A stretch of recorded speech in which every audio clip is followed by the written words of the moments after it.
Hello! Don't forget to support my FB page. There's Plantita Mitch. Hello, beautiful! Welcome back at Everything Nice at Mitch Succulent Love, and I'm inviting you to like and subscribe to my channel, and please hit the notification bell for more updates on my videos. Everyday vlog at 7 p.m. and thank you for your support on my channel and of course in our collection. More plants update and more care tips. And of course, wag mag-skip ads. Ayan, how you? So today po is August 30. So irerepat ko na yung ating mga plants kasi ayan. So tagal na nila naka-order, almost a month. So irepat na natin. Though okay pa sila, pero irerepat ko na lang. Baka mahuli ang lahat. Charot. So pasensya na kayo sa ingay ng po.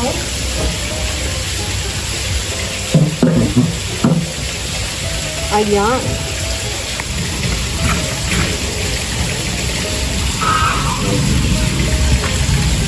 So, lagyan na natin yung bahay nito.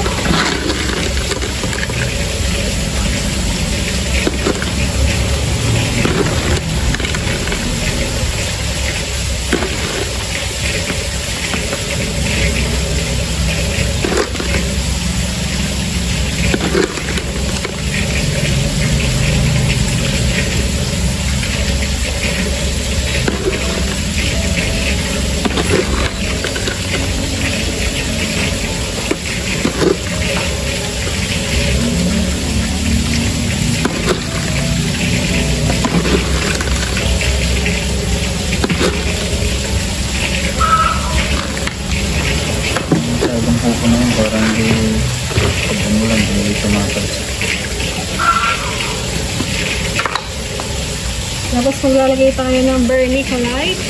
Ayan. Para mas pampaugat sabay. Para mas madali sila mag-ugat. Gamitan nyo na. Gamitan nyo na.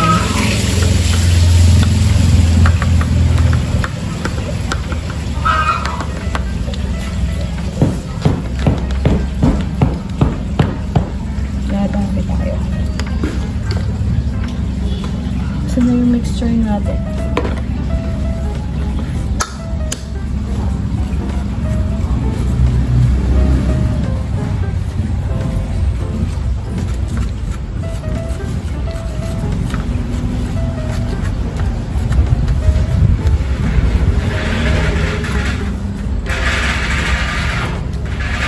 So again, yung bunny pop natin may halo na siyang DE powder kasi pag naka-open yung bunny pop nyo, kakainin na puputaktihin ng insekto yan.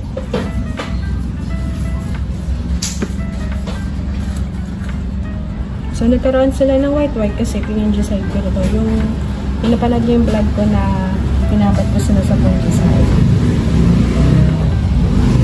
Pero inalis ko to using yung yung ating brush, water lang, tsaka yun lang, water lang, tapos iba-brush mo lang siya ng pag-ganyan-ganyan. Natanggal naman yung iba, doon yung iba is hindi. Itatanggal din yan. Itatanggal din yung patikot na yan.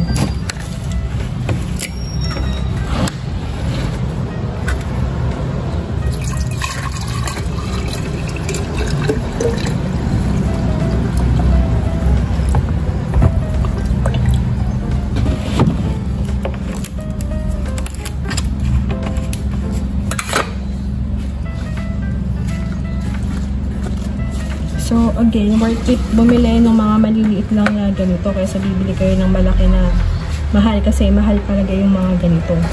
Kaya, okay na yung mag-alaga na lang kayo ng maliit basta galingan nyo na lang.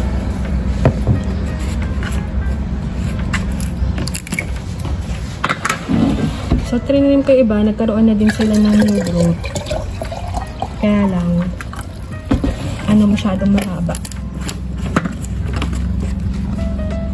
Ito, ganda nito. Safe niya. Pag napalaki natin to, bukod sa mahaba yung mga turns niya, nakikita.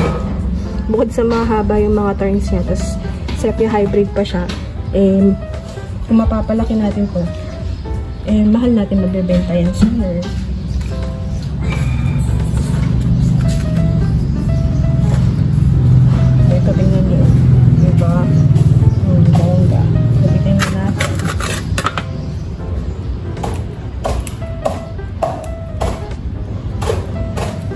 Sa paggugupit ng ugat, okay lang tanggalin yung mga hairy. Basta mag-iwan kayo. Yung mga malalaking ugat kagaya nito, pwede nyo iwanan yan.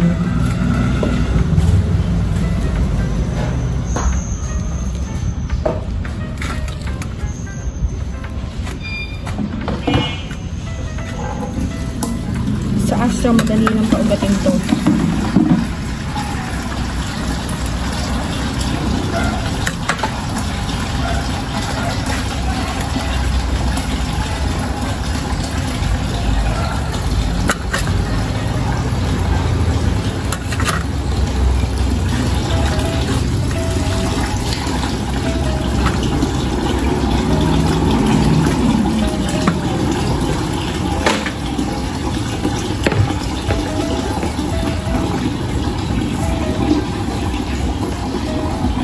So, ito yung free ni sino to?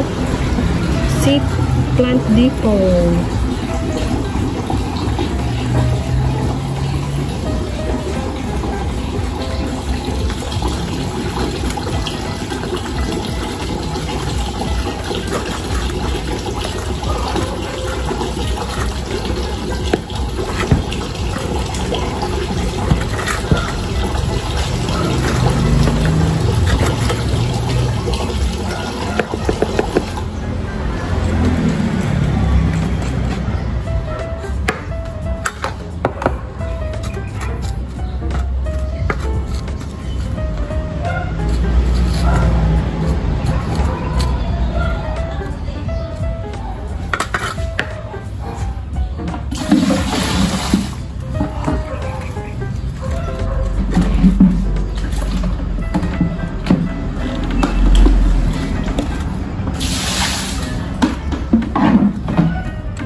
Tapos yung ating ayun, sobrahin pa tayo. Ano na nga to? Sino na nga to? Kasi insecticide natin.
So for extra, we're using a Masato.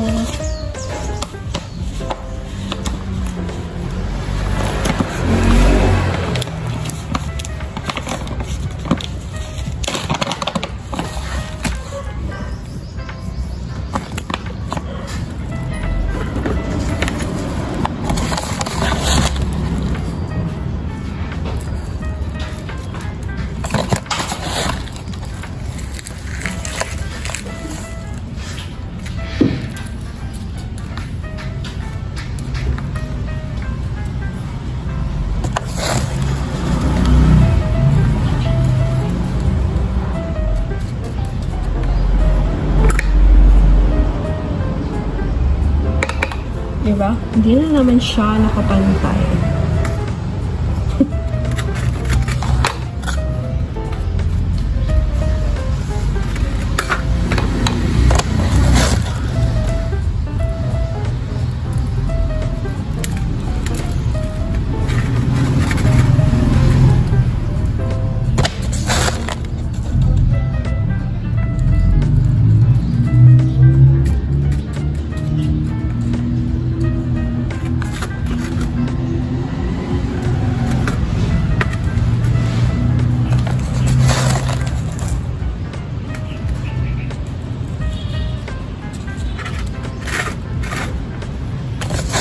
Hindi ko muna ito lalagyan ng potassium morphine kasi maliliit pa sila eh.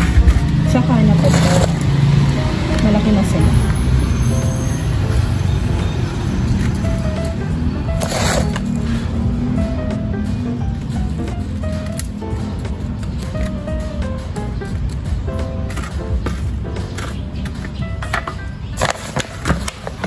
Then, ito pala is akadama. Kaya parang siya ng isoda. Akala ko naman will keep yung 3-in-1. So, wala akong magagawa. Ubusin ko to. Sayang naman kasi. So, with eggshell po itong soy mix ko ha. Ewan ko na lang kung hindi pa mag-ugat to. Tapos may vermiculite na. Tapos meron pa siyang ano na isa kong ginamit? Glassman. May glassman pa to. So, sa makulit nga pala, natanong ng tanong, kung ano daw ba yung bato na ginagamit ko. Ayan. So, actually, sinagot ko na yung tanong ko. Tanong niya, dati pa. O, makulit eh.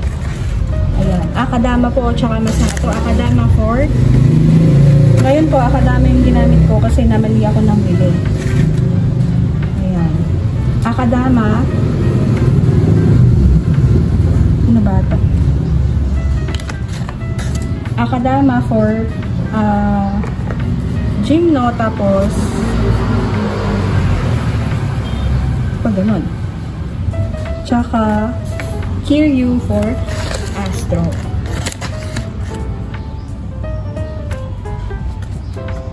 So, madali palang gamitin itong 1 to 3 mm yung sukat po nito. So, very little lang po siya.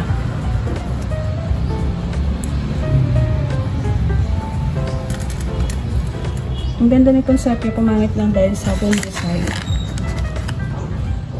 Ang muti.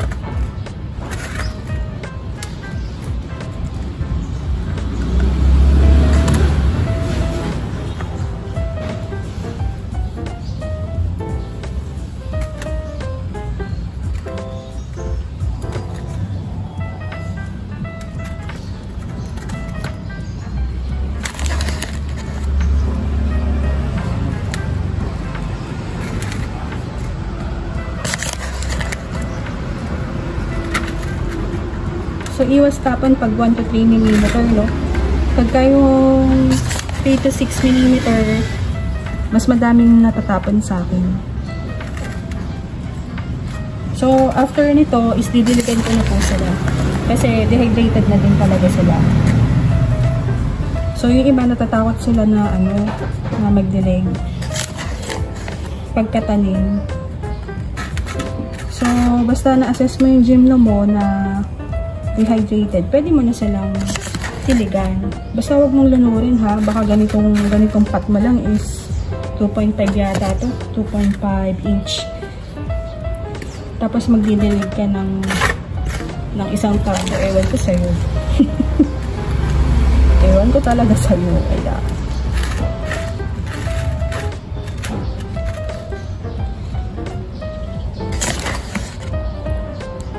Yung iba, pinapatagal pa nila ng 1 month. Mga ganun eh. Pero kung sa assessment mo talaga, yung gymno mo is super uhaw na, abasis, maglilig ka na.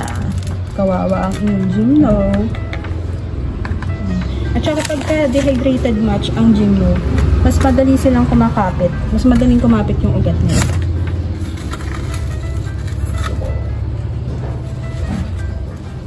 Tapos, kung gusto nyo gumamit ng bunny po, ilubog nyo po sa lupa, no?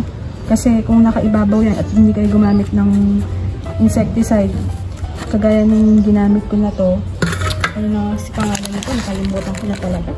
Hirap talaga pag tumatanda na nag-uul yan eh. Is ilubog nyo po sa lupa. So bumili na din kayo ng ng ganito, insecticide, kasi darating ang araw talaga na puputaktin nyo ng langgam yung mga alaga nyo. So para hindi kayo mahirapan is gumamit na kayo ng fungicide, ng insecticide, tsaka fungicide syempre.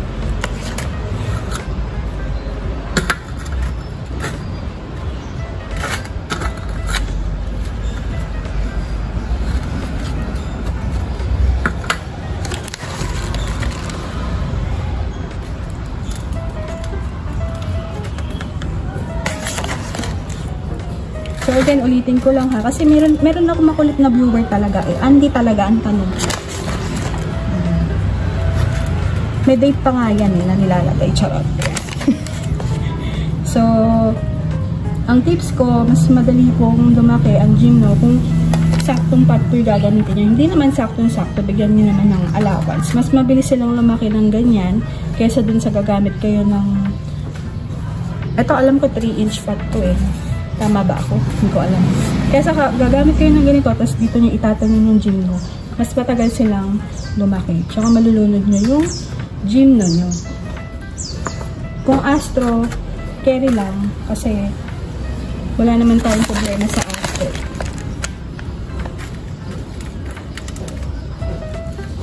Tsaka, again, mas okay bumili ng ganitong maliit kayo na magpalaki. Mas nakaka-fulfill ng pagkatao. Yung feeling mo na wala ka na nagawang tama sa buhay mo, pero nagpalaki ka ng gymno, kaya feeling mo, ang galing mo na. Mga ganun. Diba? Diba pagpapalaki lang ng gymno, nakaka-fulfill ng pagkatao. Tapos itong isa, dito natin itatawag. Kasi malaki na siya.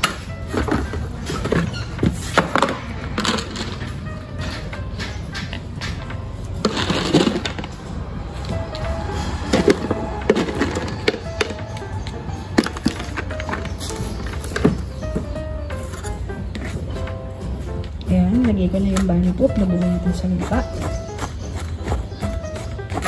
Ayan, nakikita niya meron pa siyang eggshells. Diba? Ayan. So, pwede natin gupitin yung mga hairy part para mas mag-growth.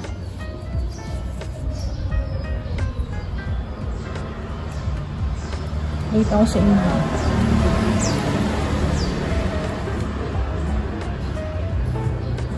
Yung mga mahihiri na yan, pwede nyo nang gupitin yan.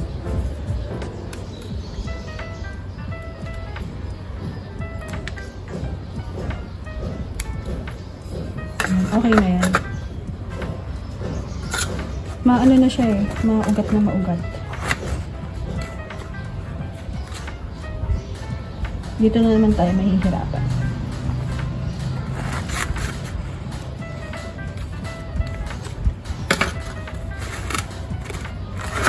So ito, may kalakihan siya sa pot. Okay lang yan kasi wala tayong problema sa astro. Lalagyan ko siya ng potassium morgate kasi malaki naman na siya. Yung mga ganito sa kanya lang. Saka na natin sila padulak-lakin kapag mga after 6 months ganun. At saka kapag napalaki nyo yan, yung Ito, pag napalaki nyo yan, lalo na yung mga Sephora hybrid natin na yan, naku, na-appreciate nyo talaga sila na parang, ang galing ko, napalaki ko sila mga ganon. Diba? Sinong sasang-ayon sa akin sa mga nag-aalaga ng Astro? So, masato po ang aking gagamitin. Okay, tumapon. So, nakaka-relax din yung paglalagay ng tapping sa totoo lang. Nakakatanggal ng stress.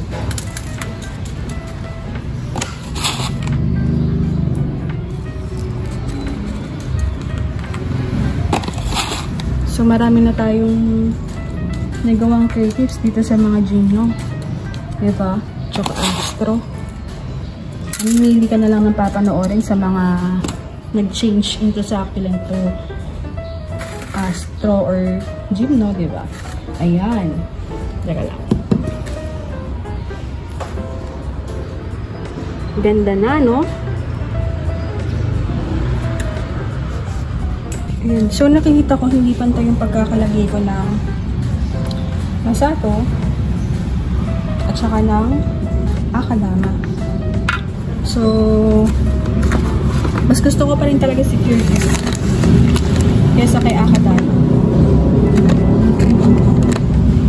So, at hindi pantay.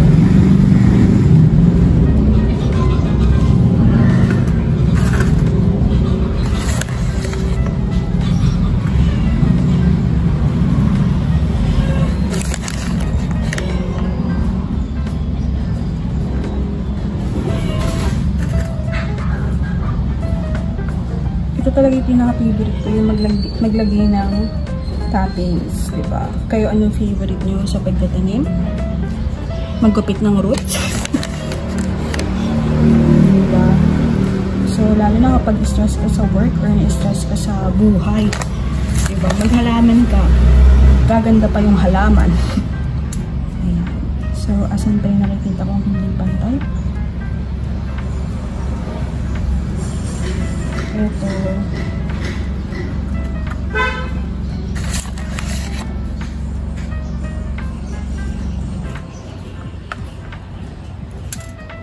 Ayun. So, may nagpapa-update sa akin ng succulent. May i-update naman ako na konting succulent.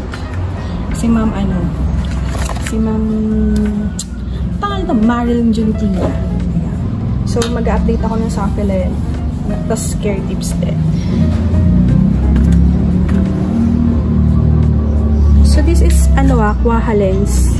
Ayan. So, super puti siya na, na Astro.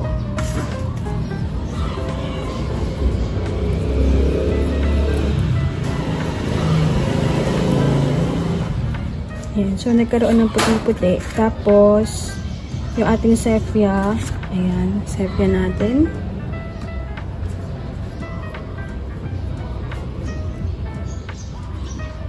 Tapos magmo-moist na ako ng magdidilig pala ako, hindi na moist. Kukuha lang ako ng pandilig.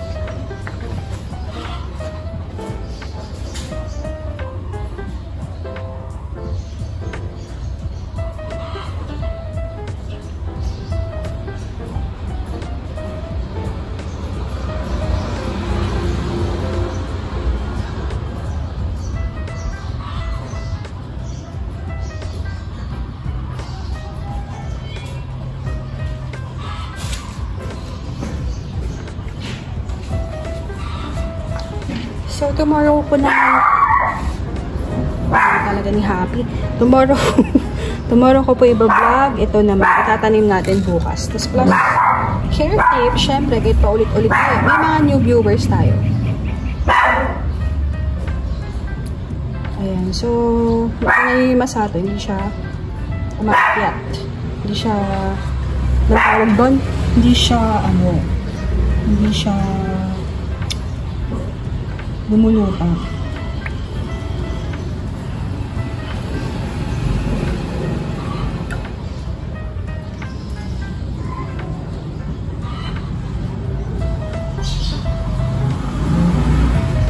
Ganyan ang technique na gawin natin. Yung iba, sabi na wag daw dinidilig sa top. Pero kung ganyan ang ginagawa, wala naman nangyaring masama. Ewan ko ba naman sa seller na yun.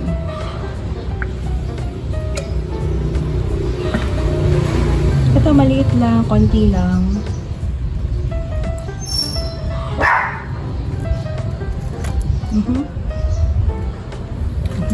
So, tandaan nyo, pag dehydrated ang gymno, mas madali silang kakapit sa ugat nila. And, yung mga gymno na hindi variegated, mas madali silang alagaan compared sa variegated na gymno. Mas madali kumapit yung ugat nila, mas madali silang pamulaklakin kesa sa variegated na gymno. So, nabasa siya, nag-ibig kulay niya, pero babalik yan, huwag kayo mag-alala. Ayan. So, that's all for today. Thank you for watching at Everything Nice with Mitch, Succulent Love. This is your nurse Lantita saying, God bless po at lagi mag-ingat.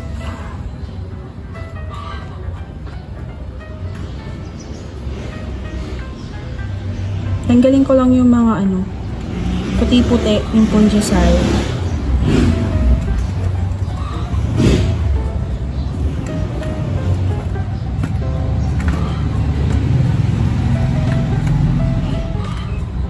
So, pag napaarawan natin to, mas lilitaw yung kulay na kasi medyo nag-fade na nga.